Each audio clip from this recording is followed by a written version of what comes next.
are problems here that we have to face. In the first place, on the level of causation, we are dealing with matters that can only be presented symbolically. Actually, the purpose of most of your great cosmological systems is to create an internal picture, a mandala, a meditation image, which the individual must unfold according to the capacities of his consciousness at any given time. Therefore, we are not dealing with problems such as a map of the city of Los Angeles, where each step of the way can be examined and checked. We are dealing with great abstract conceptions. And these conceptions, in their turn, change in meaning as we grow. We think we have them solved, but our own unfoldment is forever challenging us to search more deeply into this basic mystery which underlies all things. So we are dealing with truths or principles in a mystery. And words fail, thoughts fail. But perhaps out of the effort to grasp, we release from ourselves something of the archetypal design. For the most part, these abstract subjects are profitable to us only in one way, that they increase our confidence or understanding about the kind of a universe in which we live. They help us to find more solid footings for faith upon laws and principles, which, partly understood, still blaze out in splendor, giving us an assurance that we live not in an accident, but in a great intention. Probably that is the largest lesson that we can immediately learn. For the details of this intention have been theological controversies since the dawn of time. Yet each individual gradually outgrows both the theology and the controversy. He finally comes to seek the experience of the great creative processes within himself. He is aided in this because he is a miniature of all things. In an orderly universe, creation occurs on numerous levels, and these levels, in a concatenation, that is, in a descent from higher to lower, these levels follow the same archetypal pattern, and if the trestle board can be sensed or grasped at least in part, it supplies a useful key to the innumerable particulars which may be of concern to us. There is an ancient belief or doctrine concerning septenaries, which I think may be abstractly useful.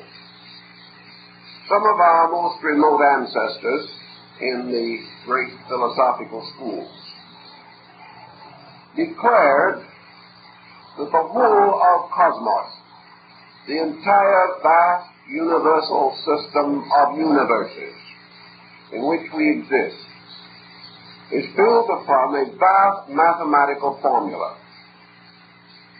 Whether we want to say that the formula came first, or the universe blazed this formula into existence, perhaps is a fine point. But one thing we do feel or believe that is sustained by the deepest knowledge that we have, namely, as Plato says, God geometrizes. The creating power, whatever we wish to designate, manifesting its own nature according to its own will, moves inevitably in a patterned way, in an orderly way, in a way suitable to the gradual unfoldment of a system of emanations, all of them orderly, consistent, and proper. Also, according to this ancient belief, the differentiations of universal systems, of cosmic systems, and of solar systems, this differentiation was due to basic formulas contained within the great formula. Therefore, every creation, every solar system, and everything created within it is determined by a basic formula unique to each structure. Thus, the formula which manifests itself in our creation defines both the creator and the creation. And another creation, another system, may emanate from a different formula. This formula determines the pattern, determines the type of life, the growth, the motive, and the end. And this formula in turn is dependent upon an infinite pattern of formulas, which together form the master plan of all. In our subconscious human thinking, and in our racial experience, in our psychology, philosophy, and religion, we have always accepted the peculiar sacredness of the number 7. And we are therefore impelled to assume that the key number upon which our entire solar life unfolds is a pattern based upon the esoteric powers and significances of the number 7. This is why septenaries of various kinds are eternally present, because from the basic archetypal trestle board, from the master plan, all things infinitely reproduce themselves in kind, so that everything within the creation bears witness to its master key. And this master key for us, for our creation, the ancients declared to be a septenary, an unfoldment of all things through the mystery of the number 7. Now, this mystery itself can intrigue us for an incredible period of time. I have seen magnificent calculations built upon it, vast patterns unfolded through it. But for our purpose, in the time that we have, we cannot attempt to trace all of this material. We will trace certain phases of it. But our principle rests upon the ancient conviction that the archetypal pattern of this solar system is septenary, and therefore that this septenary power is the geometrical energy of the creating principle as it relates to this creation and to all of the parts that manifest within this creation. Now, in a previous discussion, we attempted, from a Buddhistic standpoint, to define the nature of consciousness in relationship to what we term mind, or the illusional intellectual fixation. And we remember that Buddha considered sleep to be the most approximate symbol of consciousness, and that it is from this mysterious root, this unconditioned state, into which the sensory perceptions and the aggregates or hindrances of illusional activity all retire, that in this basic state of not being objectively aware is a type of consciousness which survives without action, survives without self-knowing, survives without imparting knowledge, and that this consciousness, furthermore, possesses within itself the power to awaken itself into objectivity from the mystery of sleep. Thus, sleep carries within it certain rhythms, certain habits, natural and inevitable to itself. And the individual desiring to awake at a certain time the next morning will awake, although he is not conscious of the circumstances that caused him to awaken. The continuity of this purpose was carried through what we call unconsciousness, to be revived again when the need arose. This same principle corresponds to certain very early Asian teachings. For here we find the statement in the standards of Zen, or standards of contemplation or meditation, that the eternal parent, wrapped in its 7 mysterious and invisible robes, slumbered again for 7 eternities.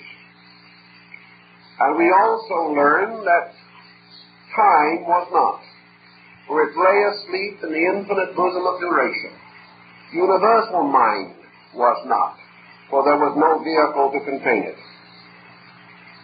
Now this represents then the sleeping world, or the sleeping state of root consciousness.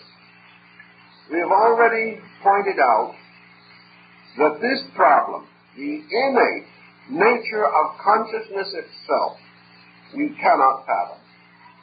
We do not know the consciousness as it is, in absconditas, without manifestation, without self-awareness, but simply existing.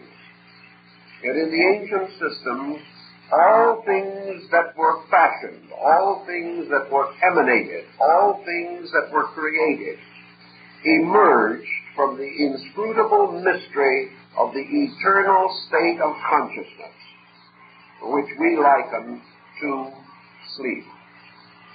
Therefore, that in the pralayas, or the great nights of the gods, things sleep, and in the dawn of new cycles of manifestation, things awaken.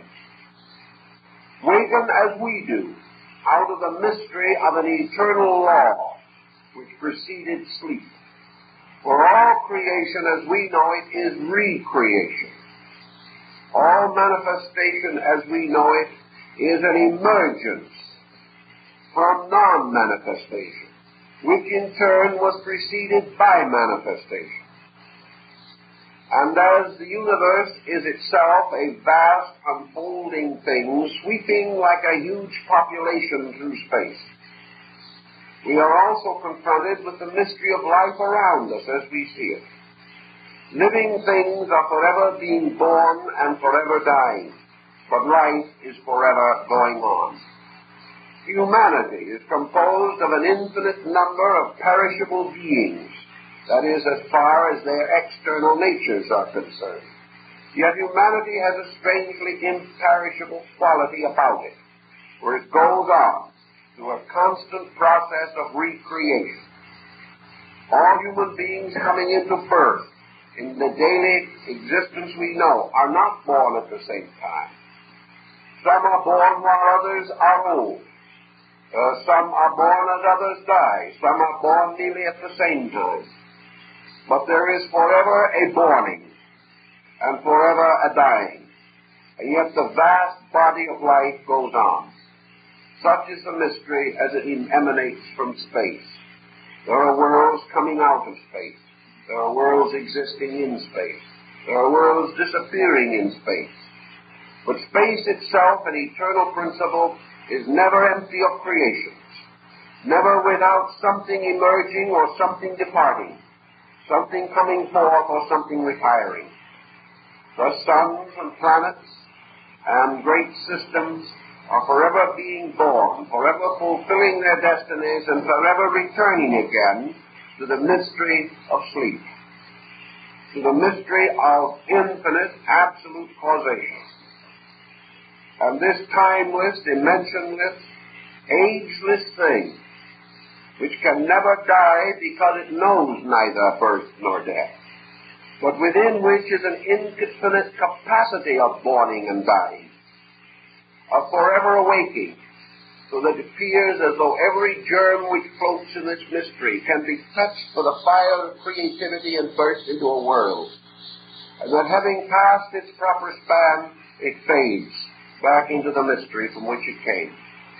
And in the back of the great meditation image, then, of your creative processes is this vast concept of an eternal potential, forever producing potencies, an eternal principle, forever flowing into manifestations that are temporal or non-eternal.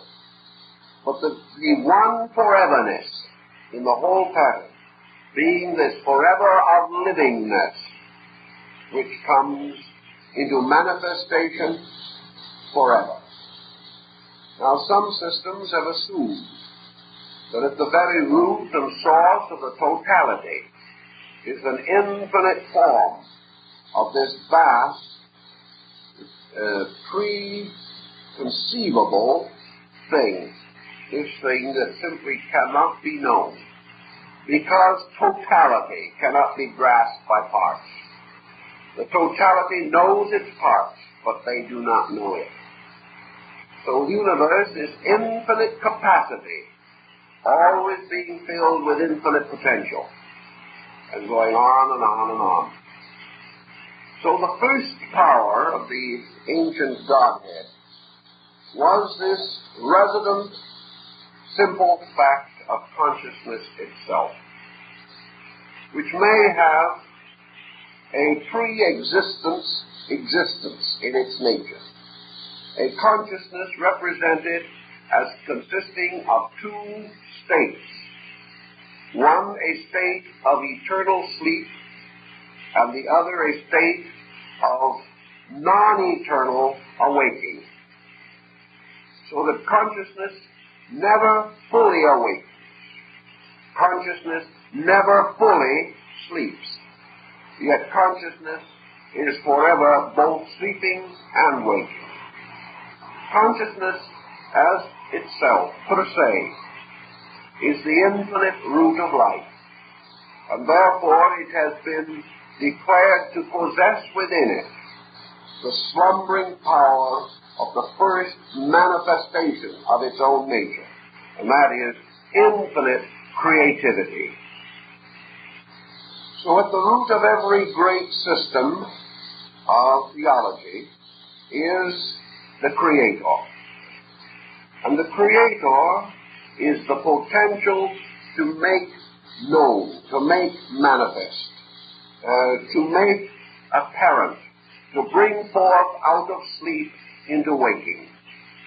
Now, in most of your great systems, the creative act, the primary creation, the speaking of the eternal word or verbum, that which causes the break in the mysterious chain of sleep, that which disturbs the sleeper into waking, the divine fiat, is associated with the creative power.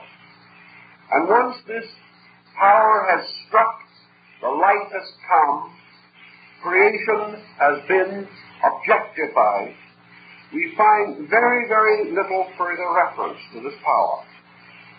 This power then simply rests as the infinite storehouse, the infinite source of all things that are ultimately to be made manifest. Therefore, in most theologies, you find very little actual definition, very little explanation, very little even veneration for this principle in itself. Now, we will find, for instance, throughout the world, temples to many deities, but there are very few temples to the simple principle of universal consciousness itself. In Christendom, for example, you will find very few churches dedicated to God per se. You will find deity worshipped through attributes. but symbols of absolute deity. Churches, temples, or shrines in honor of this absolute deity are comparatively rare. When you compare the number of churches, for example, in Christendom that are dedicated to Christ, you do not find nearly so many in which the dedication is directly to the first power of the Godhead. This first power of the Godhead is always represented as a strangely aloof power, bringing things forth and then remaining in the shadow behind them. Now, we have many symbolisms to represent what might be termed the dawning of consciousness, the first creativity in this great emanational theater. In Taoism and in Zen, for example, the primary symbol of creation is a circle. Now, this is perhaps contrary to our more common concept. For we nearly always think of the creating power first as a being. In your esoteric and philosophical systems, however, a being is not the first. Being is the first. And therefore the circle, as a symbol of infinity, represents to the mind of the symbolist, as a mandala, an infinite field of consciousness, a field infinite as far as we can conceive, and yet in the background of the vaster systems of which this is but a small fragment, a restricted or limited field. It is, however, the peculiar zone, area, or field, which is to become involved in the creation of a system of some kind. And in antiquity, the supreme being in nature, universal consciousness, was usually considered as an area. It was considered as a diffusion, as an infiniteness, with its center everywhere and its circumference nowhere. And strangely enough, this consciousness, which represents actually the field of creativity of a logos, or deity, was a circle, or more correctly, a sphere. But the sphere diagrammatically becomes a circle, which is a symbol of a very abstract quality, representing an area impregnated with a consciousness, or with a life principle. The first power, or the first principle, therefore, in symbolism, was usually represented as defined as a circle, a great area set aside for germination, for the generation of worlds, the ring pass not, the shell of the mysterious world egg within which the fecundation of life is to take place. This is Atma. This is the superior nature. This is consciousness without the implication of selfhood. Consciousness without self-consciousness. Existence in a kind of trance-like sleep, permeating, penetrating, extending, but not yet focused or drawn to any particular point, because it is everywhere. Now, Beni, the German mystic, attempts to help us with this thinking through his own mystical speculations and visions. And he explains that in this vast area, which is actually the body of the creating principle, undifferentiated, but nevertheless there, as in a mysterious alchemical vessel, a circular globe with walls of glass. Within this, the great alchemy of creation unfolds. And this alchemy is primarily made possible through the second principle or power of the basic creative triad. And this second power, the ancients sometimes referred to as formation. Now, formation is the root of form. And form is a kind of condition. Form and matter are not the same. Form is always a compound, for a form must possess at least two attributes, two natures, two substances, or a principle and a substance. It must be less than totality and more than the condition inferior to itself. Thus, formation, which was what the Kabbalists sometimes referred to this situation, was the process of bringing forth, not upon a level of generation, but upon the level of consciousness. Generation upon the level of consciousness, the ancients conceived to be formation, or structures brought forth, as the Hindu says, by will and yoga. And by formation in this process, Bainey explains that there is a vast motion, a motion that moves along a radius, and that this motion is from the circumference of the vast circle of life to its center. Gradually, all of this field moves toward its own center, leaving behind it what the ancients call privation. Bainey refers to when he says bis and abyss, the abyss being that which is left. And the gradual bringing together or moving together of the spiritual energies of an area results in these energies moving toward a center, leaving behind them an area privated of their own natures. And this privated area becomes the basis of what we call matter. Now, matter is not the absence of life, but the life deprived of certain attributes, the creative attributes which have been drawn to the center.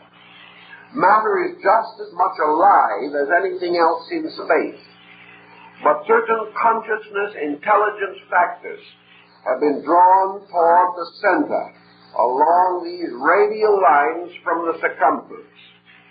And when they unite in the center to form the dot in the circle, we then have the gradual emergence of the third logos, or the third power of the creating principle. And this third power was called by the ancients the universal thought. Now, how shall we fix this thought perhaps a little more adequately in our mind? Consciousness is superior to thought. Therefore, thought can come into existence in consciousness. Now, less than consciousness, but more than thought, is something else, for which we need a word. And the Scriptures give us one word that is applicable.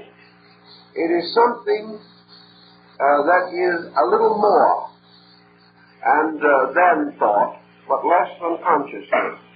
And one word that has been suggested for it is understanding. Understanding being a power which can transcend thought. It is good to think, but it is better to understand. But it is still better to be fully conscious. These things represent degrees. Now, in your great group of creative principles, we have then this triad of the Platonists, the one, or the eternal, the beautiful, the understanding, and the good, which is the divine thought. We also have, therefore, creation moving through an understanding from within itself towards the integration of primary thought. Now, thought is an interesting point, because in your esoteric doctrine, thought is not a product of mind. Mind is a product of thought. Mind follows thought. It does not precede it. The eternal thinker brings into existence an infinite diversity of minds, which become the channels of the eternal thought. But the mind does not come first. The thought comes first. The thought is universal. The mind is finite. The thought represents the series of archetypal ideas that are resident within the divine nature itself. Thus we have creation moving through formation into the establishment of the focal point of generation. Thought, therefore, becoming a symbol of generating power. Formation becoming a symbol of the processes of universal understanding. Creation being the manifestation of the infinite life itself according to its own inevitable nature. Thus we have a triad now which constitutes the three basic principles of existence.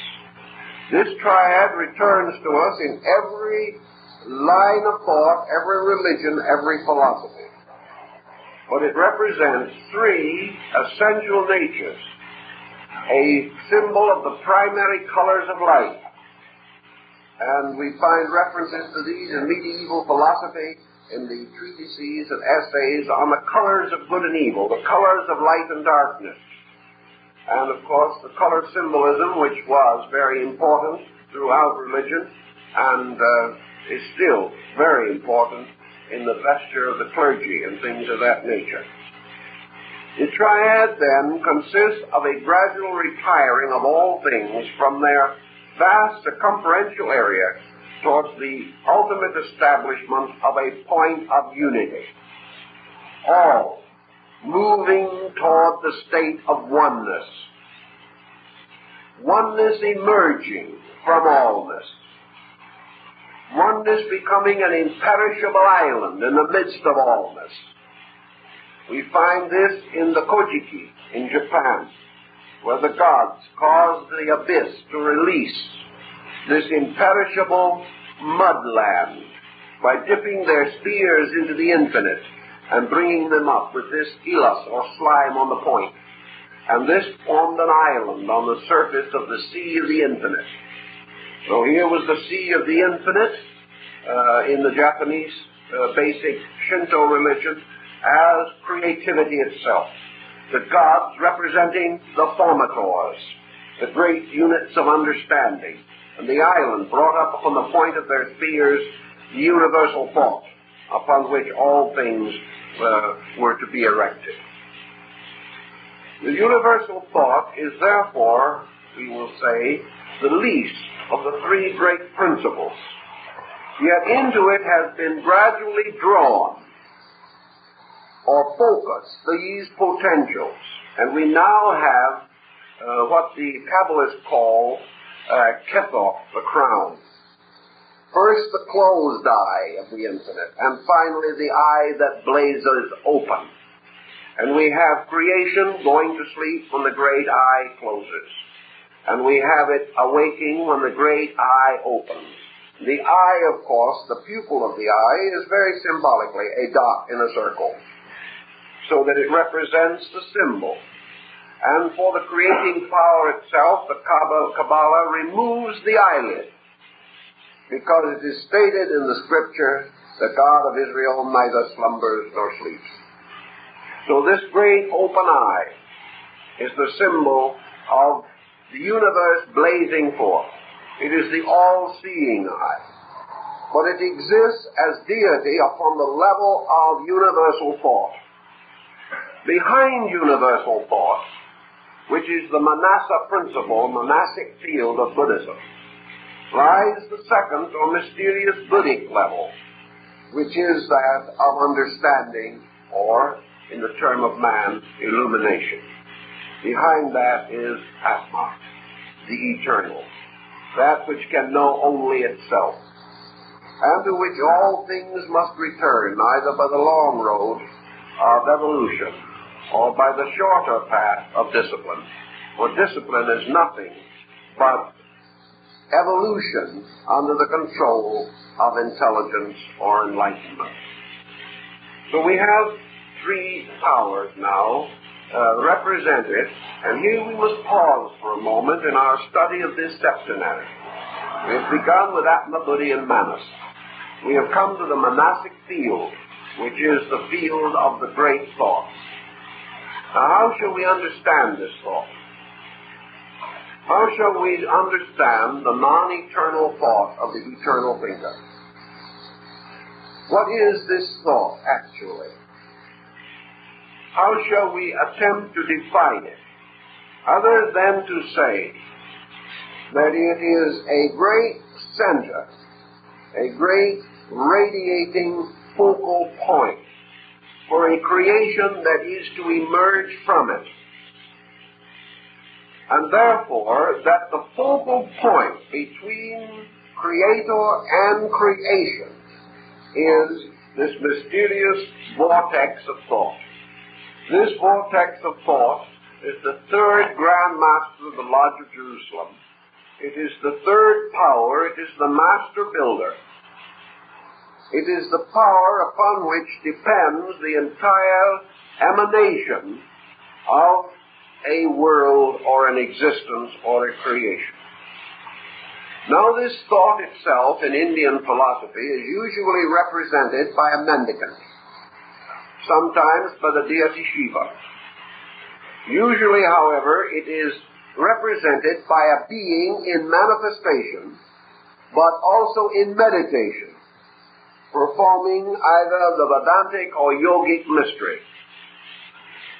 For we come now to what might become the basis of either Hindu or Chinese mentalism, and which probably underlies most of the mentalistic sects that have arisen among Western people.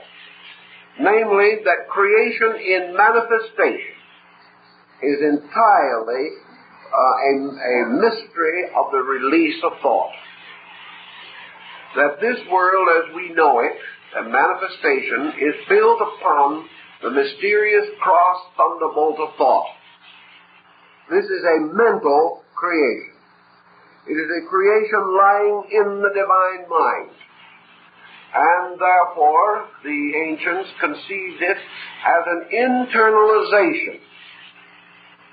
That actually the creating power in a kind of yogic suspension, internal, visualized an existence, vitalized it and sustained it within its own consciousness.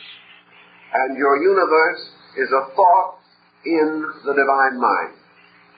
It is a thought, however, which precedes mind as we know it, existing in the divine nature rather than in the human mind, as we are inclined to use the term. Again, our terms are difficult, unfortunate, and must sometimes be used in a contradictory manner because we have no other terms to use. Context alone can help us to keep the pattern straight. From then, let us see where we are with our concept of the basic nature of the creation process. We now have the great seal, the Umgrund of Buddha, of Beni. We have in the midst of it the blazing center of the divine thought. All this is invisible, totally beyond our conception of things, for the sun and moon and stars as we know them have not entered upon the horizon of our conception.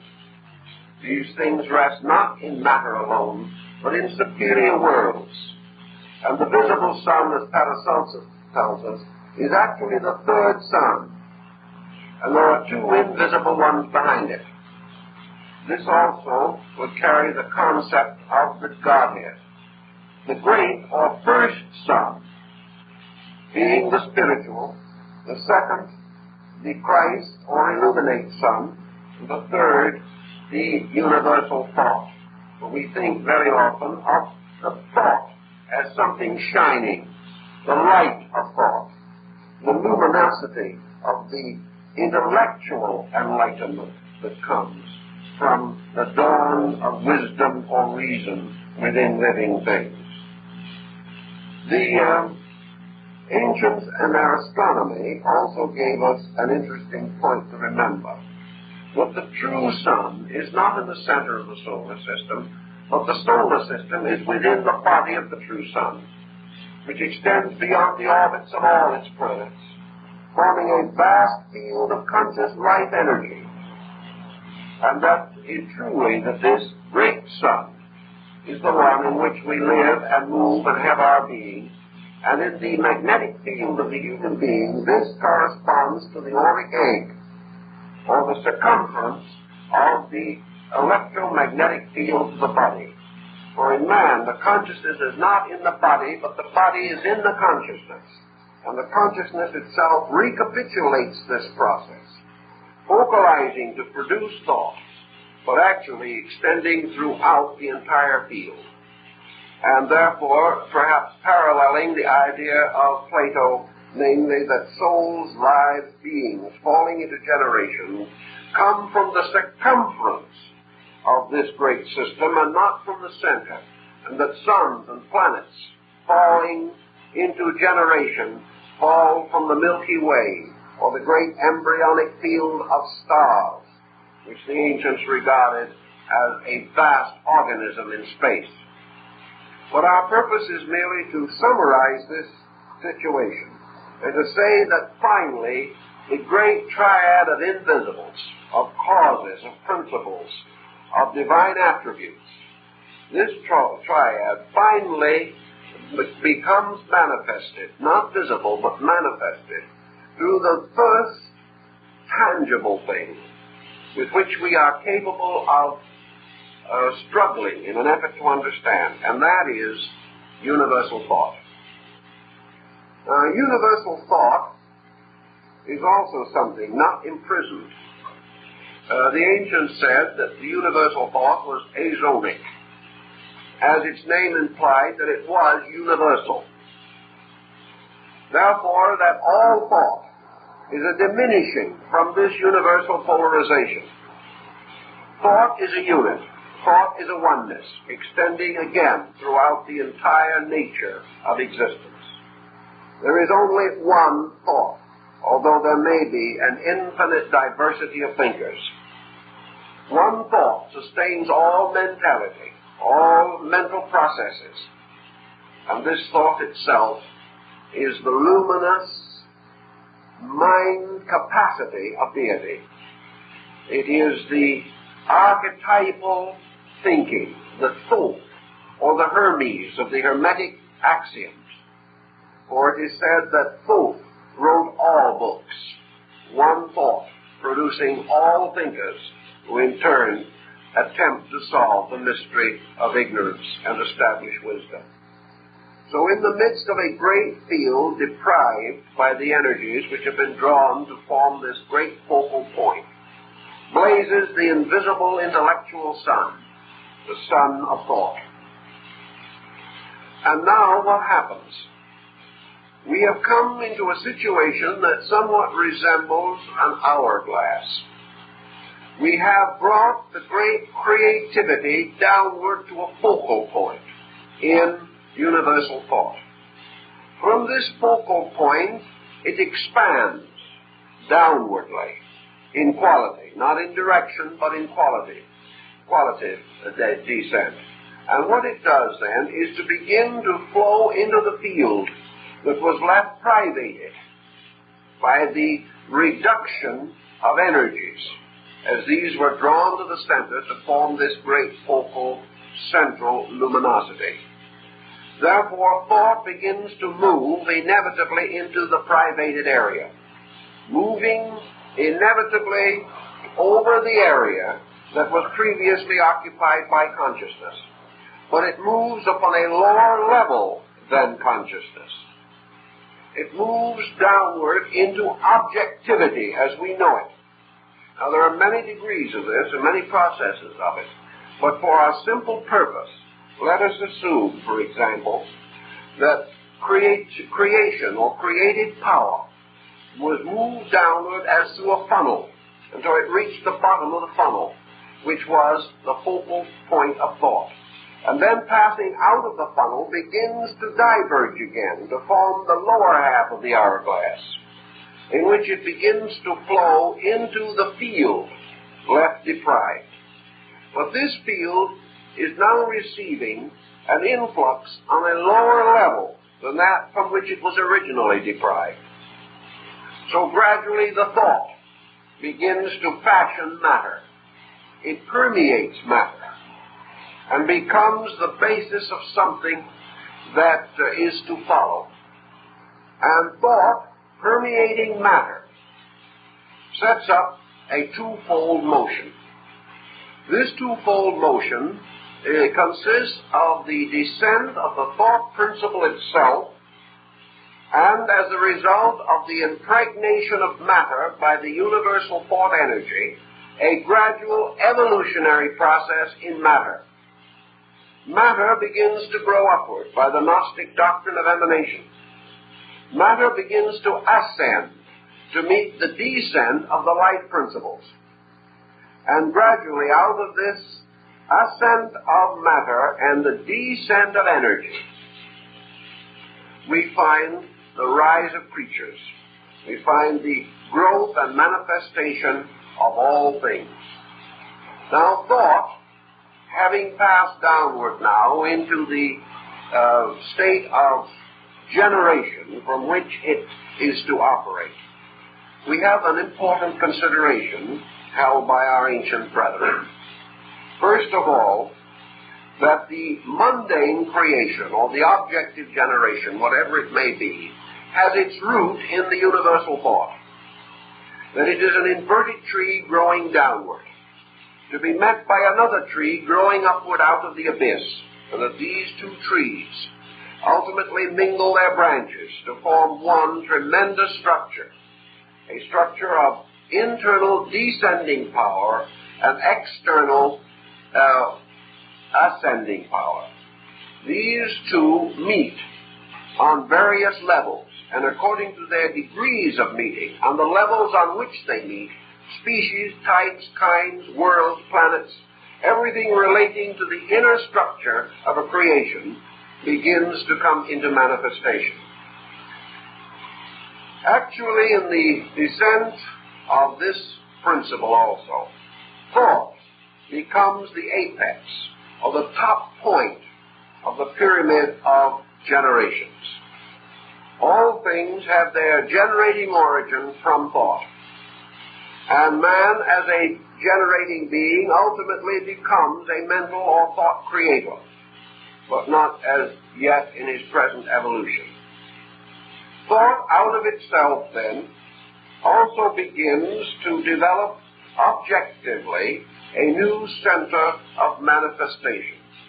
And here in the monastic field, thought gradually identifies its first integration, and that integration is mind. Now, mind is the body of thought, and mind and thought together constitute a compound. And this mind-thought compound becomes the upper point of what was called in antiquity the Great Square, or the symbolical figure, which you may remember from ancient mythology, of the triangle combined with the square, and how the triangle falling into the square becomes the symbol of creation, or generation on an objective or material plane. Now, the square has always been the ancient symbol of matter. So we have three essential symbols involved in this. We have the circle, or sphere, which is the symbol of total consciousness. We have the triangle, or pyramid, which is the symbol of the creative triad. We have the square, or the cube, which is the symbol of the material creation. Spirit, soul, body. These three together. Of course, the principle being rather obvious, that the circle or sphere is a symmetrical geometric body with an infinite number of faces, and that this rests upon the least point upon which any solid can rest, for there is no solid that can rest upon less of itself than a sphere, whereas the cube rests theoretically upon the greatest part of its own surface. The triangle rests upon a rather different basis, because the triangle corresponds to an ascending line from below in the form of a pyramid, or a descending arc from above in the form of the creative triad. All of this symbolism becomes a little confusing, but after a little thinking, I think it makes a reasonably simple picture. And the lowest of the creating principles, thought, meeting or working with the highest level of the creation or the deprived field, produces out of this union mind. Now mind becomes then man's highest body and becomes the instrument most closely connected with universal thought. And through the mind and its evolution and development, the universal thought flows into objectivity, flows also into all the spheres of creation which are below mind. You will remember in the study of color that your three primary colors give rise to your four secondaries. Now, the peculiar situation of all four secondaries is that they are all of them composed of two or more primaries. Therefore, all of these things are forms, because form is a compound. Form, therefore, becoming into manifestation, is always a certain degree of thought plus a certain degree of matter. In man, the thought power transcends matter more than it does in the animal. And in the animal, the compound contains more thought than in the plant. The plant more than in the mineral. But all these compounds of the thought and matter represent forms. Therefore, the square is called the universe of forms, because within it formal natures are forever being manifested. The square, therefore, contains the outworking of the three principles in their manifestation as four capacities.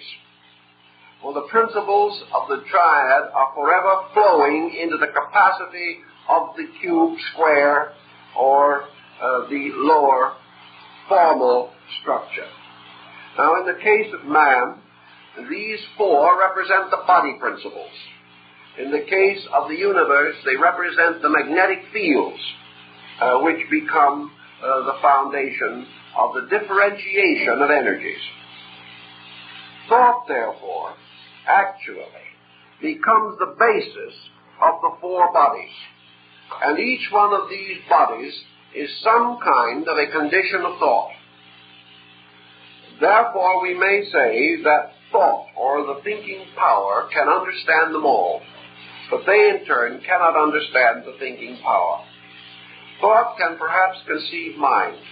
It has conceived it and brought it into being, but mind can never conceive the fullness of unconditioned thought.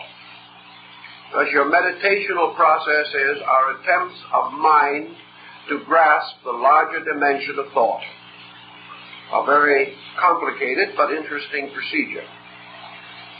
We have then a series of other creative powers emerging now from the thought principle. One of these, we have said, is mind. Now, on the combination, or in the field of mind, in the case of man and other creatures higher than man, the union of the thought and the mental field, or energy of matter, produces what we call in man the ego. And the ego becomes, so to say, the god of bodies. And this god of bodies is seated in the mental field of the human being. And it is this that causes man to verge inevitably toward mental attitude and to place the ego above all other considerations. The ego-mind-thought compound is again a triad, for the thought becomes the first person, the mind becomes the second, and the compound of these becomes the third, or the ego. The ego, in turn, is the generator, and from the generating power of the ego, the lower bodies are projected into existence. These lower bodies in the creative processes being unfoldments or manifestations of potentials, being the power, for example, released through body, of emotion, or the power of growth, or the power of subsistence, which is the peculiar nature of physical matter. Thus we have from the creative triad the power to think, the power to feel, the power to grow, and the power to exist temporally or physically as an integrated compound. Now, each of these things are powers. These, in turn, including the power of subsistence or physical integration, which means a kind of energy that holds the physical body together but is not the physical body.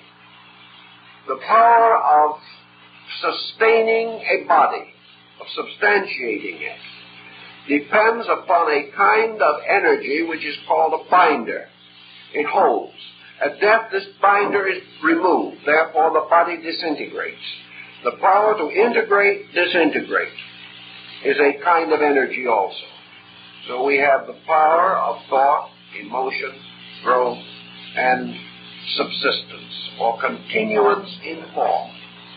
These constitute the quaternary, or the four secondary attributes, all of which also lie within the superior, but these four are definitely dependent upon thought and emerge from it.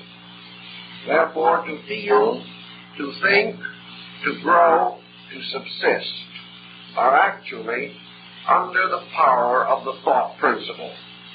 Now, when all these things are grouped together, we have 7 basic powers, of which 3 are primary and 4 are secondary, but altogether they are inevitably necessary in the compound which we call a solar system.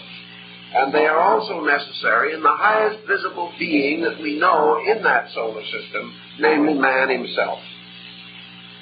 Actually, furthermore, we now have a human being without a body. We have his power to make one. We have his power to keep one, for a time at least. We have his power to hold the atoms together, but we have no body. Because the ancients point out that body, which is the substance or formal principle itself in its lowest degree, is not a principle. Body is not a principle. Therefore, body was the 8th sphere of the ancients. Body is the grave. Body is the physical capacity. It is the cup into which all these energies flow. Body is therefore the great container of principles. And once these principles have been locked within the body, then the body becomes the symbol of this deprived matter, which I mentioned before. And all these principles moving into it begin to work through it. And in the universe or solar system, the body is composed of all of the physical members of that system, being the bodies of the planets and the luminaries. Therefore, the Earth is part of the body of the solar system, just as our own physical bodies belong to us. So 7 principles flowing into a container or receptacle, which becomes both the tomb and the womb of these powers. It becomes the tomb because in it these powers die. But the womb because from it these powers are reborn in the great evolutionary processes of nature. Thus we have the descent of these 7 creative principles which are ultimately locked in matter. And being locked in matter, they then begin the process of breaking through matter, which they do by a very gradual evolutionary process in reversal of the order of their descent. The Egyptian philosophers had a very interesting concept of that, because they said that part of the septenary came into every part of the formal principle, and that the highest principle was reflected in the lowest aspect or attribute of matter. Therefore, the ancient Egyptians said that consciousness per se, in its physical existence in man, for example, exists in the skeleton, and it exists in the marrow in the bones. Then it therefore is associated with the most crystallized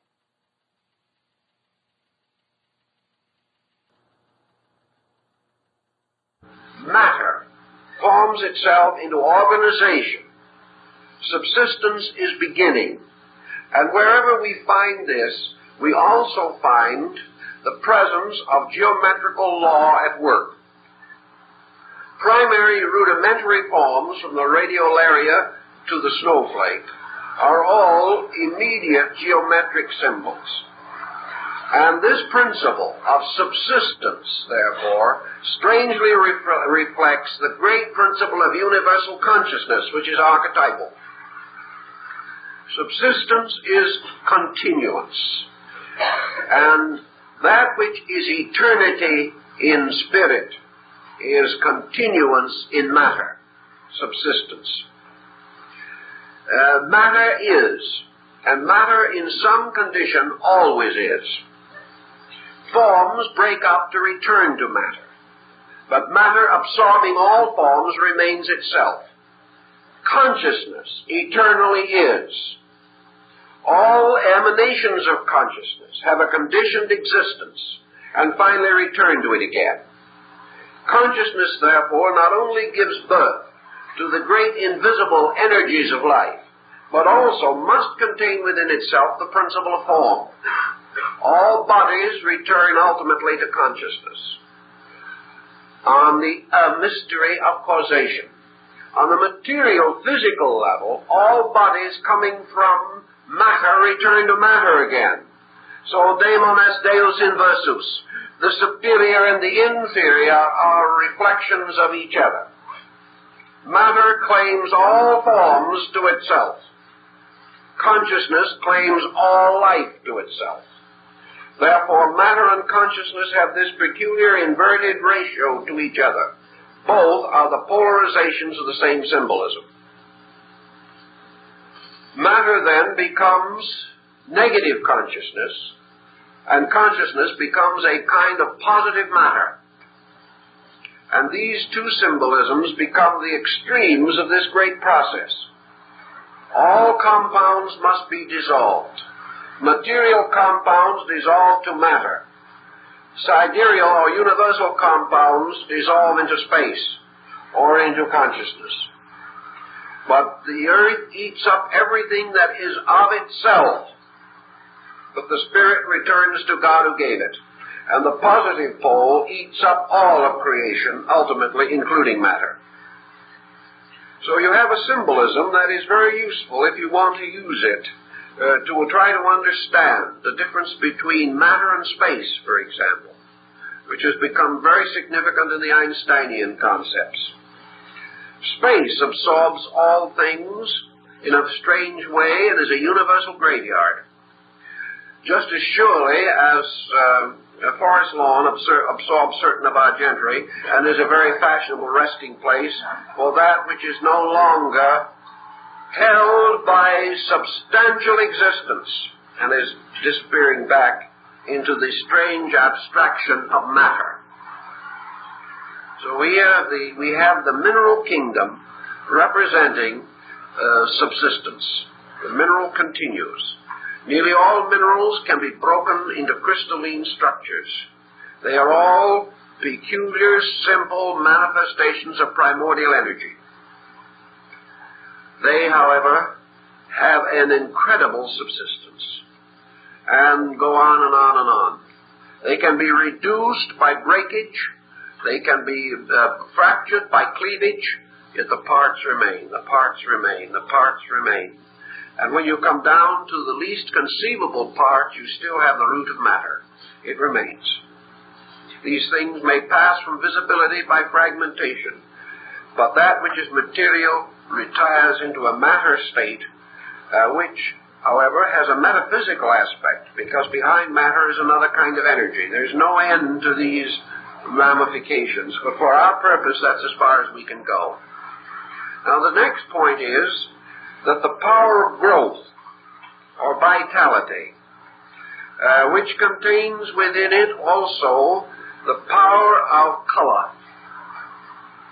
we find gradually emerging through the plant kingdom, in which universal vitality breaks through the mineral existence creating for itself first certain bridges, which we call lichens and things of that nature, and moving upward from the soft stones that hardened and the hard stones that softened, and finally producing a capacity for growth, a capacity for release. And we find coming out of the physical the vital, in the form, of course, of the earth, where coming out of the earth itself is the infinite flora with which it is universally covered. Now, in man, this vitality has certain physical symbolism, as, for example, hair, but it also has an invisible symbolism in the term of vitality, the power to escape into action, the power to escape into generation. And the great power that is given by vitality is this power of generation, which is represented by the seed pod, or represented by the power of these things, not only to subsist, but to reproduce their kind.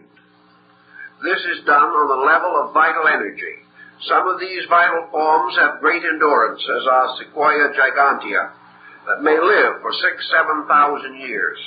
Others have a comparatively brief span of existence, but in each instance, vitality is breaking through matter, raising the form from the mineral to a vegetable state. Now, when emotion comes, this form is pressed on to the establishment of new function, and emotion manifests primarily in the animal world as motion. Emotion gives the power of the creature to move, and motion in turn is inspired by only one quality, emotion, inasmuch as motion rooted in fear, rooted in the desperate effort to survive, to escape, to break away from things which might otherwise destroy. Dr. Biscayne made experiments a long time ago to prove that carrots and other vegetables have the rudimentary principle of emotion. And although this can only be measured by scientific method, the carrot tries to escape when something attempts to root it from the ground, or break it, or destroy it, or eat it. This form of life is beginning to experience the concept of survival, and through certain links between kingdoms, such as the sensitive plant, in which the leaves of the plant actually attempt to escape the person who touches them and do move away, we find the gradual development of motion, and with it also emotion, and the gradual release through the creature of the emotional potentials that we recognize.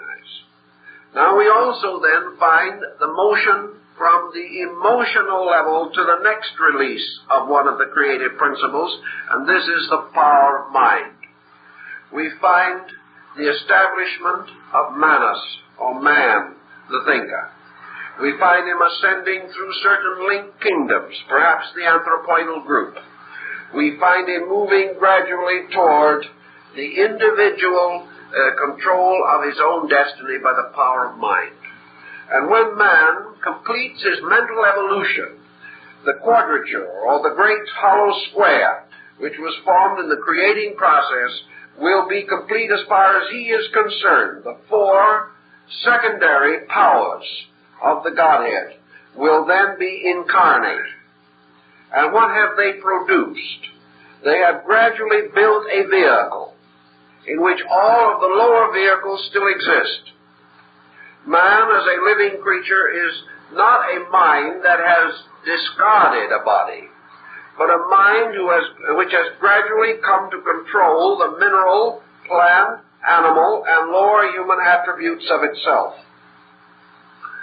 Now remember that man can only have emotion, or only have vitality, or only have survival, or continuity, a subsistence, because these things exist also in space. He cannot have an emotion unless there is an emotion apart from him. He does not invent emotion. He does not create emotion. He creates integrations of vehicles by means of which these qualities from the universe can move into him. And whatever constitutes the highest integration which he is capable of receiving signifies the level upon which he functions. The animal has the emotional level sufficiently strong to receive and distribute emotional energy, but not yet strong enough mental organism to distribute mental energy. So the fact that man is developing these instruments and can see the four kingdoms around him, and including himself, indicates that these four kingdoms represent personifications or embodiments of powers which are existent in the solar system, and must therefore also in some form be existent in every superior organism beyond the solar system, out into space itself. For nothing can manifest in any part of creation that is not an essential part of the ultimate creating principle itself. It must exist there. Therefore, that a mind exists in man means that a universal mind has to exist. That a universal mind exists means that a cosmic mind has to exist. And the cosmic mind implies that the great insular groups of cosmic systems must also have a mind, and that this mind retires infinitely on the level of mind to total mind. And every creature that possesses a mind is revealing or manifesting the attributes of the universal mentation factor, which is therefore a divine attribute. Now, man having created these bodies also becomes involved in a series of situations, according to the ancient concept of the Septenary.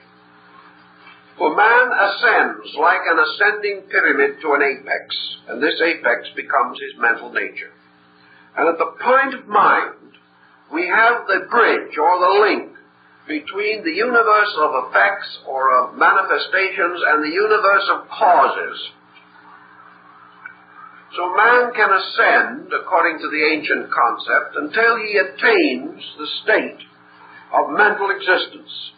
He can be a mind-ruling creature. And in his physical organism, the whole thing is repeated again, because in this case, he creates on the lower level another chain of these instruments, and the mind begins to function through the brain center.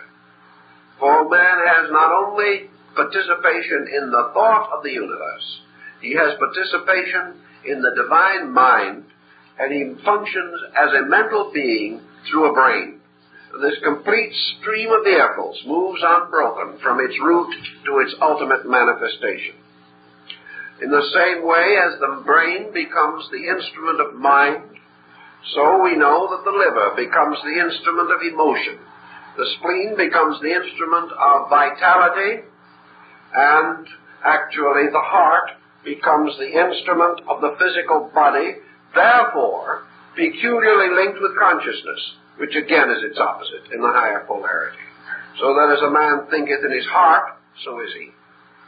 So these various chains of vehicles form a study that can be continued almost indefinitely, but there is a tremendous pattern moving through them. But here we still have a situation. Man attains the development of mind, and by means of this, he becomes more and more proximate to the level of the creative triad. Now, however, he is reaching the apex of the lower half of his hourglass again. He is now ascending through a series of instruments in which he is creating a capacity for the manifestation of the divine attributes. He has a compound personality now, and from this compound personality, regulated by the ego, seated in the mental field, he becomes a human being. Yet evolution for man does not stop at this point, because man now passes from the secondary or compound manifestations of the divine principles to the higher triad. And this higher triad continues to require the development of other vehicles of manifestation. In a mysterious way, this triad has, in its negative poles, flowed into all of the body principles to make them exist and bring them up. Now, however, man has reached a point in which he can bridge, forming an atascaratus between the higher and lower structure. So we have the human being beginning to move upward onto a higher level of function. And we have man, at this point in evolution, which is our particular place in the divine plan of things, it would seem, struggling with the combination of disentangling his various instruments from the tyranny and despotism of egoism. He has brought himself up to the point in which, as a mind-integrated being, he can make himself master of objectivity. As the ego itself, the ego turns downward and becomes the master of bodies. But the ego cannot go above its own level. Therefore, man is now standing, more or less, at the point of equilibrium between a world of effects and a world of causes. He knows intuitively that he possesses within himself the capacity to go further. He knows also, if he studies these subjects in the spirit of the ancient teachings, that he has to go forward, that he must continue to grow, because actually he is on his way not merely to self-existence, but to the unfoldment of the great septenary. And at this point of his development, he is very close to this mysterious line which divides the creative triad from the creation quadrad or quaternary. So he's struggling now with this mysterious problem of the interval between ego, mind, and thought. Now, ego actually is a product of mind. Buddha points this out very clearly to us. Namely, that there is a kind of mind that is not egoic. That the ego is a self-created concept, depending for its existence upon the attributes of the five senses, or sensory instruments. Consequently, that this is an artificial entity, and that mind lies behind it. Therefore, we have a great many philosophies in the world in which the individual tries in one way or another to discover what he calls divine mind. He tries to experience mind without self. And we find this in our meditational systems. The individual attempting to achieve through the renunciation of the focal point of selfhood. So we have the very concept of renunciation. For the individual, regardless of what he renounces in terms of worldly goods, no human being has anything important to renounce except his own ego, which is the cause of most of his troubles anyway. It isn't the poor worldly goods or chattel that he accumulates really has done himself or anyone else any harm. It's his own miserable misuse of these things through the tyranny of his ego. I want, I don't want. These things become the basis of egoism. So in your mystics, whether it's Christianity or non-Christian, you find the concept of unworldliness, the breaking away, the giving up of worldly goods, the distribution of wealth among the poor, the retiral to the hermitage in the desert, the sacrifice of worldly honors. We find these laws of unworldliness going as far as your monastic orders with their complete detachment from all things worldly, their laws of celibacy and continence and all these things. And this old concept that we've had from the beginning, that if it made us happy, it was bad for us, give it up. All of this is a struggle with the concept of the individual trying to break away from the peculiar hindrance which he recognizes in his own self-determination, his determinism to do as he pleases, and the recognition that in some way that this is not what is supposed to be, that all of this leads not finally to the path of glory, but only to the grave. So in the individual, we find the gradual social emergence through the history of the race of principles that are essentially unselfish. We are not even sure we can define the word unselfish adequately. But we know there are degrees of selfishness, some of which are worse than others, and we try to proceed from the worst toward the better, leaving that behind which is no longer tolerable. But all this is a motion away from ego, back into the integration of manas, or the pure principle of the thinker. Because your sage and your scholar has always taken the attitude that the true purpose of man is that he shall think. And that in order that he may think, he must conquer ulterior motive. Because no thought can be pure that is pressed upon him, forced upon him, or rises within him as the result of pressure or tension. Wherever the individual has an ulterior motive, he cannot think straight. And wherever he has an ego, he has an ulterior motive somewhere. It is almost inevitable. They go together. The little thing itself is just plain ulterior, and you can't do anything to get away from it. Gradually, the more wise of peoples have realized that you do not attain this end, however, by declaring war on the ego. Perhaps some have chosen a very interesting but a little difficult method. They have attempted to attain liberation by bewildering the ego, by surrounding it with so many incomprehensibles that the poor thing is totally outwitted. That is not the answer either. The answer to the whole situation simply lies in the gradual recognition of values greater than the self. We find this escape, this release more correctly, therefore, in what we might term our great idealistic cultural motions. We find that the early Christian, for example, valued his faith above his life and died in the arena. He put a principle above self. The patriot sacrifices his life and his worldly goods to free his nation, placing a common good above his own.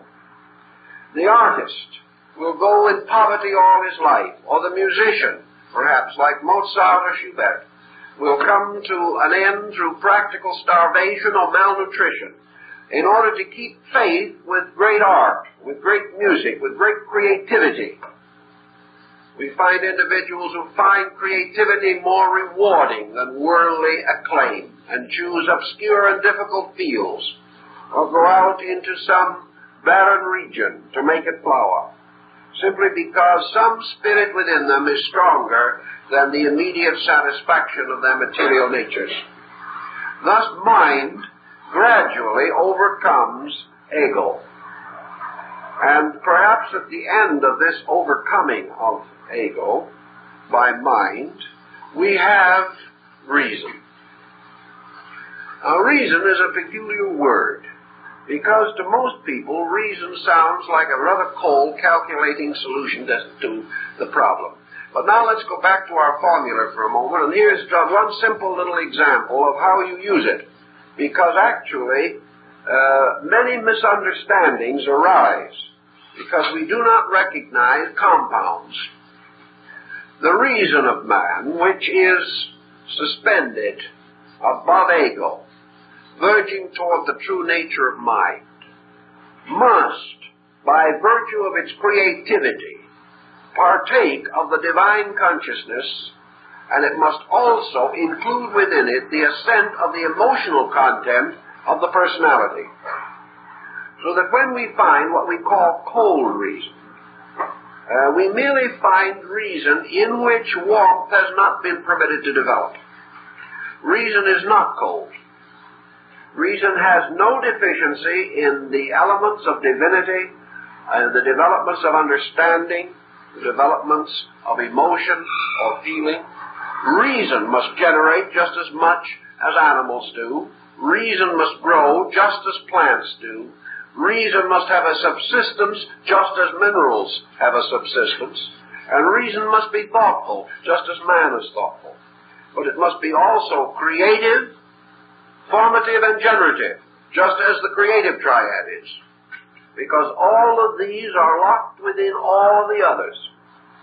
And reason must flower in all its aspects. The 7 great principles must all blaze out of it, or it is not true reason.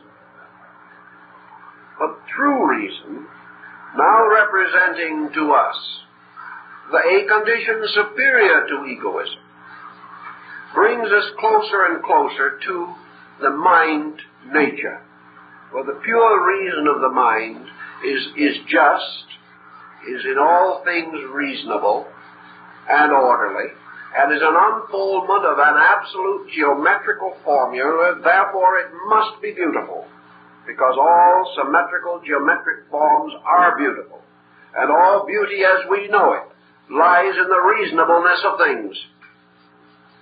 So that reason should be something awkward, distorted, cold, is simply because human beings have thought of it that way. But those who have attained it have never found it to be that. So we can say that man escapes from selfishness by way of reason. He builds systems like ethics. He creates schools like philosophy.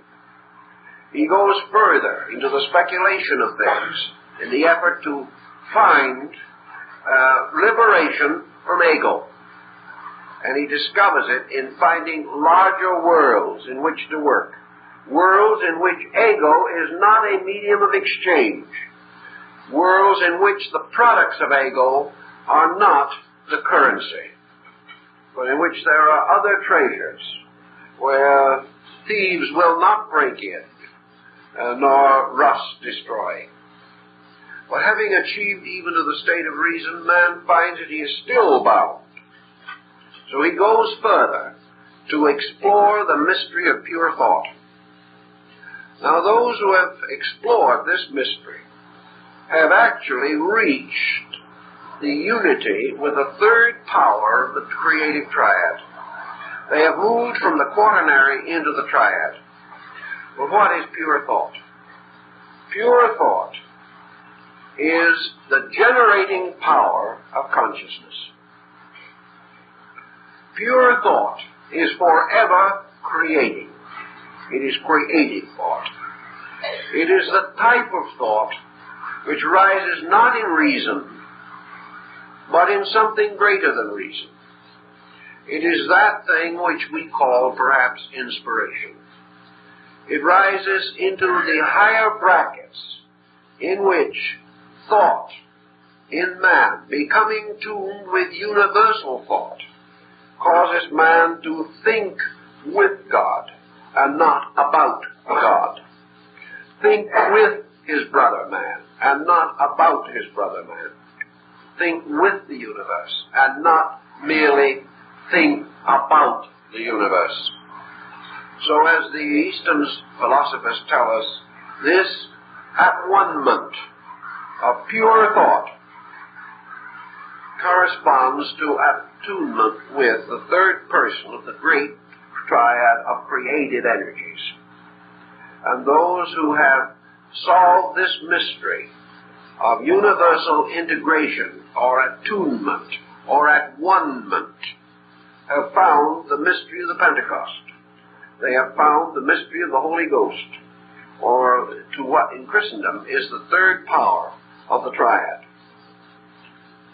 Now, assuming that we have reached this point, we know that we have gone about as far as man can hope to go, because as yet we are not aware of the nature of those vehicles which go or completely transcend mental integration.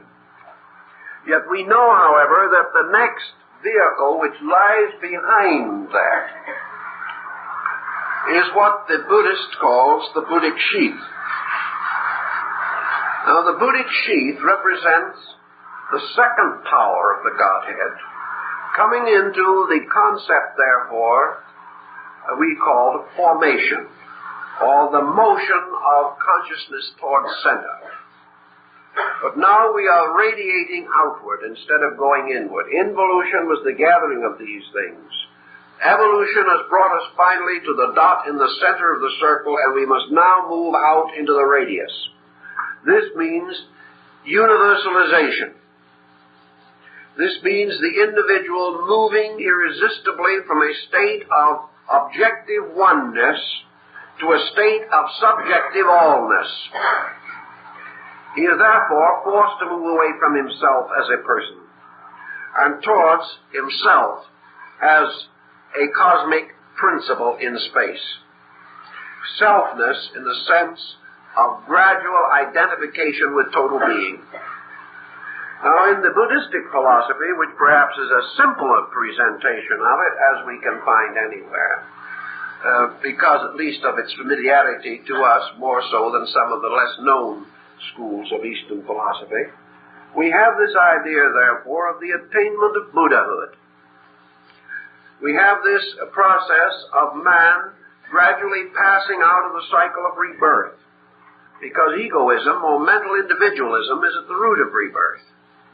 We find the individual, however, also passing into a state of what they would have termed, and did term, illumination.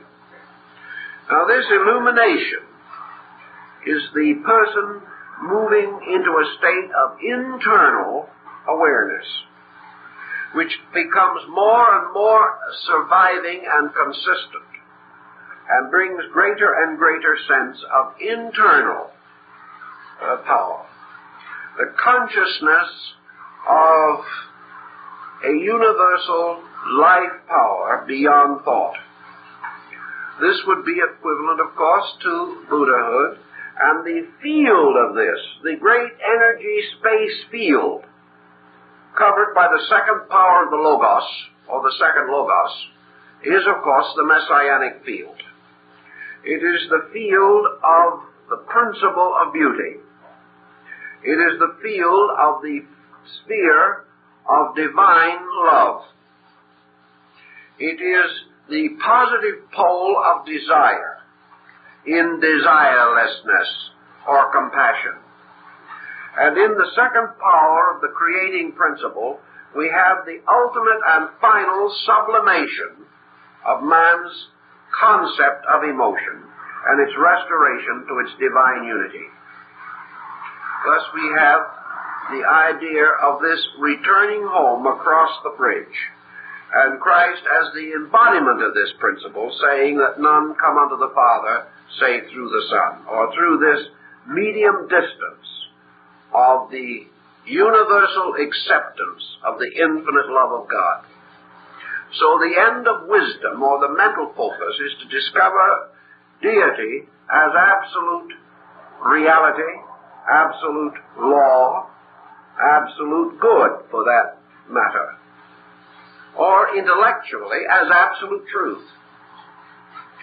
But as we proceed to the second person, or ascend now above this to the second power of the Trinity, we have to find the experience of consciousness as absolute love, absolute compassion, because we are dealing now with a very intricate but very important equation. Man searching always for escape from selfness has discovered way down on the material plane of his action a principle, namely that the greatest power that can cause him to forget himself is to love something else. That by love he overcomes his own ego. That true love releases him from the tyranny of self-desire. In a strange way, true love also takes his mind away from its own mental focus. There is self-forgetfulness in the service of the beloved. Thus man finds a strange release, even temporarily and temporally, in pure love. Love as unselfish as he can conceive it to be. So he moves this concept into this great concept of the creative triad, and finding his own consciousness on its pilgrimage or search toward the infinite, he tries to identify himself with the principle of formations, which is this principle of love.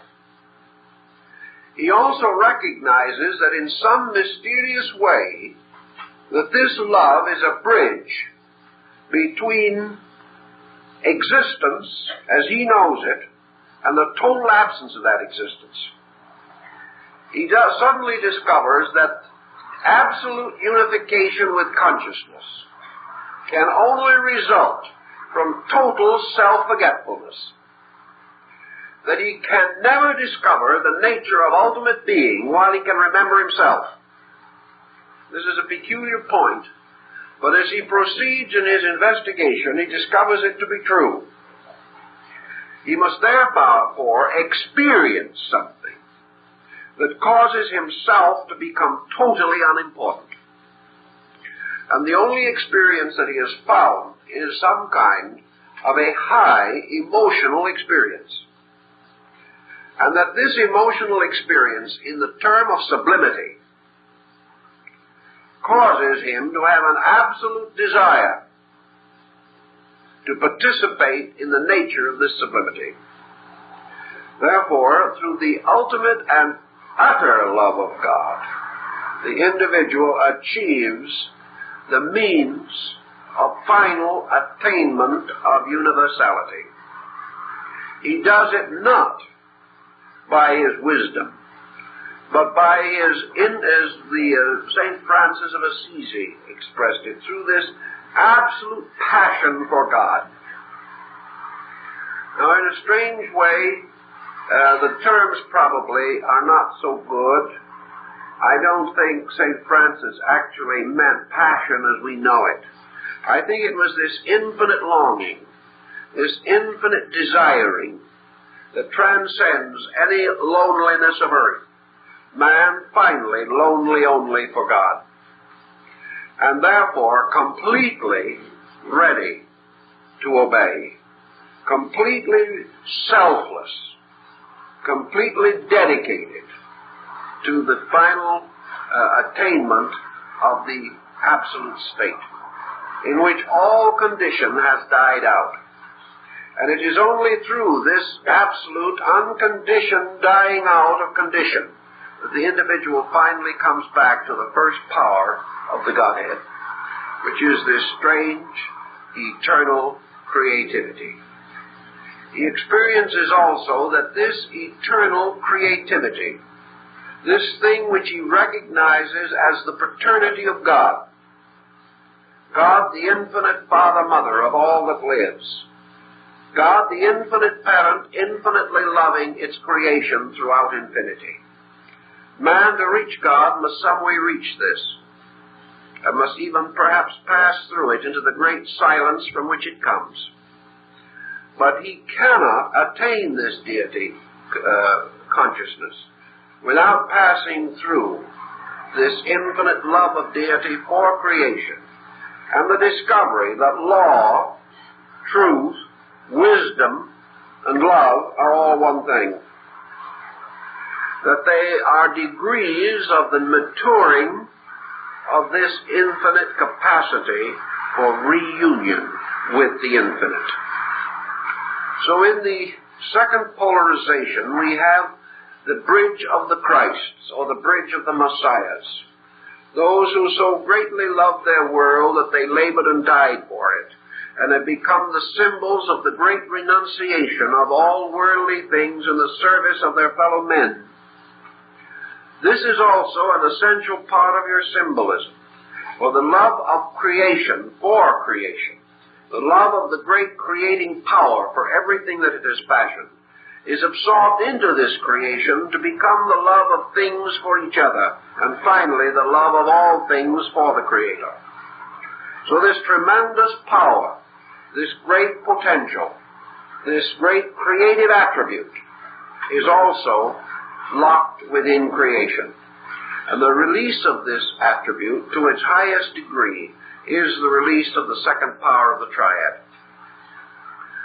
That which follows this the final union of the separated being with the great quietude, the great sleep, which is unconditioned consciousness itself, transcends description. No one has ever been able to express it except symbolically, of the individual as a person in absolute faith and in absolute love, like the small child going to sleep in God. What that sleep is, not knowing, but with a perfect faith that beyond the sleeping in the appointing of things is the waking, which must always follow. But as man physically in this world, if he has lived a reasonable life, if he has kept faith, goes to sleep at the end of his days with a full inward conviction of the rightness of things, so in the infinite, that being which has learned to understand, learned to love, and learned to long for the Creator from which it came, goes to sleep in consciousness, in space consciousness, with a perfect faith and a complete realization that this is going home, that this is the return of the spark to the flame, that this is the return of the part to the whole, and that beyond this there is no night and there is no fear. Thus out of the principle of messianic faith or love comes also this infinite acceptance. For just as deity must blaze forth in the fullness of all things, so man in searching for deity must arise to the realization of the fulfillment of all things, that everything is there. Everything is in its natural and proper place. So the individual spark, having been restored to its parent flame, sleeps again for 7 eternities. And what lies beyond that sleep, man does not dare to speculate, because he can think as he will, fabricate what he wants to, but he cannot know, because he cannot experience beyond his attainment. He can only realize that somewhere in the mystery of things, all these values and facts exist. So that actually man descends or ascends like Jacob and his ladder upon a staircase of 7 levels. He ascends and descends upon a mysterious ladder which consists of the 7 powers of God. And he is moving upward among these powers. And he has descended from among them. And he brought them all down into the sleep of material birth with him. And he brings them all back to the sleep of spiritual union with him. For at both ends is sleep. At one end, the sleep of the earth. At the other end, the sleep of heaven. And in between these two, a waking creature, passing through various degrees of waking, only finally to come at the end of things to the need for the great sleep. So as all potentials have been exhausted in perfection, so the individual seeks rest and repose. In the study then of these creative attributes and powers, we can begin to see why they should be variously symbolized. Now in your Kabbalistic system, we have a great triad consisting of Ein, Ein Sof, and Ein Sofer. Ein, the boundless. Ein Sof, the boundless life. Ein Sofer, the boundless light. Eternity, eternal life, eternal light. These are the powers. Eternity, forever existing, is the first person, the consciousness per se. Eternal life is the eternal motion, a long radius from circumference to center and from center to circumference. And Ein Sofer, boundless light, is the bursting forth of mind, by means of which all the mystery is illuminated, up so far as mind can go. Out of this moves the great order of structure, and in the Old Testament it is presented to us as the 7 days of creation. And this 7 days of creation represent the descent of light on its involutionary arc and the ascent of life on its evolutionary arc, counting or constituting 14 periods, which are represented in India by 14 manus, or teachers. The seventh day, the mysterious day of rest, the Sabbath, represents ascending ultimate union with consciousness, descending the rest of death. Therefore, when the time came for Moses to die, the Lord had promised him that he would not send to him the angel of death. Therefore the Lord came himself and gave Moses the kiss of sleep, and he went to sleep in the hills of Moab. But downward, the rest is the silence that comes at the base of the great involutionary arc.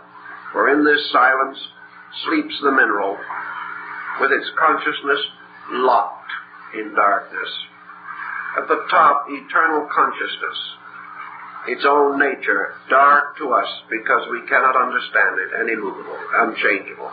Between these two, the great ladder extends its rounds and rungs. A man descending comes finally to the darkness of matter, and ascending to the equally impenetrable darkness of total consciousness. And in this arc between, he passes through all the conditioned states that we know. Brahma, Vishnu, and Shiva represents exactly the same principle as far as these situations are concerned. And in all the systems we have the Father, Son, and Holy Spirit, or their equivalents, always signifying the three spheres. And out of the third sphere emanating the great quaternary, or the hollow square of the world. We have in Bacon's New Atlantis the college of the 6 days' work, in which man, by attainment, ascends the scala intellectus, or the ladder of the intellect, finally coming to the great silence, which is the Sabbath of the Lord. We also have it in the Rosicrucians in the Silentem Post Clamoris, or the silence that ends all things, and in Bami likewise. For behind and beneath all things we find being eternal, the great silence, from which all the sound comes, and into which all the sound must return again. So we have the sound and the fury as far as objectivity is concerned. But this strange life of ours is rounded with a sleep. And not only the sleep below, but the sleep above. And all of it takes place within the great circle of consciousness, which is to man total sleep. And within sleep, these wakings come. These dreams exist. And in this sleep, what dreams may come. And we'd always have to think of ourselves, perhaps, as dreamers slowly awakening. And when we awaken from the dream, we do not know what kind of a world we will live in. But we do believe firmly that at the end of the great evolutionary dream is the ultimate union with reality, the ultimate outgrowing of all conditioned existence, the ascent of the numbers, as Pythagoras taught, this mysterious pyramid of numbers called the tetractys, which finally ends again in the one in turn finally disappearing into totality. So man is now fighting to escape the concept of one as the first and regain his understanding of one as the all. To do this, he must transcend the one in himself and attain to the all, which is the only one. This is also your Sankara philosophy in India. It is the principle behind this great philosophical system. So man grows up and down through the 7 creating principles, or the 7 powers of God. And in various ways, these powers have been embodied, personified, attributes have been given to them. But in every religion, your idol is only a picture of an ideal. And there are very few truly idolatrous people. What we call, therefore, these symbols of gods and deities are really efforts to create pictures which will cause thought, which will explain in some way, upon some level, ideas substantially too abstract to be understood. When we begin to recognize this, we will realize that the seven great gods of the ancients, like the seven wonders of the world, are all symbols of the seven powers of the Godhead. And that within these powers we live and move and have our being at all times. And that every condition through which we pass is a conditioned state of these powers. That beyond these powers there is not anything else. There is not even vacuum. For what we call vacuum is merely the totality of these powers in an undifferentiated state. And that we are moving in a strange way from unknowing to self-knowing, to universal knowing, to unknowing. And at the end, we pass back into a state which we can neither define nor estimate. But in the great theater of existence in which we pass, everything we work with, the chair, the table, the book, the person, the invention, the music, the most simple device, the soap, the wood, the paper, all these things have no existence and no substance apart from various compounds of cosmic energies. Just as surely as we can reduce every physical substance to its electrons and ions, just as surely as we know that the new hat we bought for Easter is actually an energy, a condition in energy, which incidentally, psychologically, was very energizing to us at that moment also. That all these things are energy. But more than this, these things are forms. They are forms of some kind. And every form that exists is a combination in various levels of action or relationship of the seven creative powers of God. Therefore, there is no such a thing as a profane world, and there never can be. There is no difference between things sacred and things not sacred, except in human acceptance or rejection. Everything is equally divine, whether it be the mysterious deity we worship in space or the little dog we pat on the head. These things are all God unfolding. And therefore, we have a deep and wonderful responsibility to life. And it is our privilege, as best we can and as rapidly as our own beings permit, to become increasingly aware of this truth. And by becoming aware of it, break the mysterious, magical spell of the ego, which binds us to the concept that there is ourselves and something else, when there really is not something else. An ancient Chinese teacher was brought before a vast group of people and began a speech. And he opened his remarks by saying, "And you, my dear friend." In other words, he spoke to 10,000 people, but he referred to them as one friend, trying to point out the union in them. He was not speaking to many people, but to one person. He probably could have gone further and included himself among them. But perhaps it was a difficulty in language. But his concept was that he was not speaking to many, but to one in many appearances. In the universe, we have not many things. We have one thing, manifesting primarily through seven powers, and proceeding or emanating from this to infinite diversity. But regardless of all that diversity, the great framework stands. There is one which becomes seven. There are seven which become one. And even this becoming belongs to thought only, because the one and the seven were always identical. And the seven, attempting to become one, have always been one, so that the attainment is the discovery of the fact, and not the establishment of a new or different condition. If we can carry those thoughts in mind, we probably will have enough to think about for this coming week. Now, we have two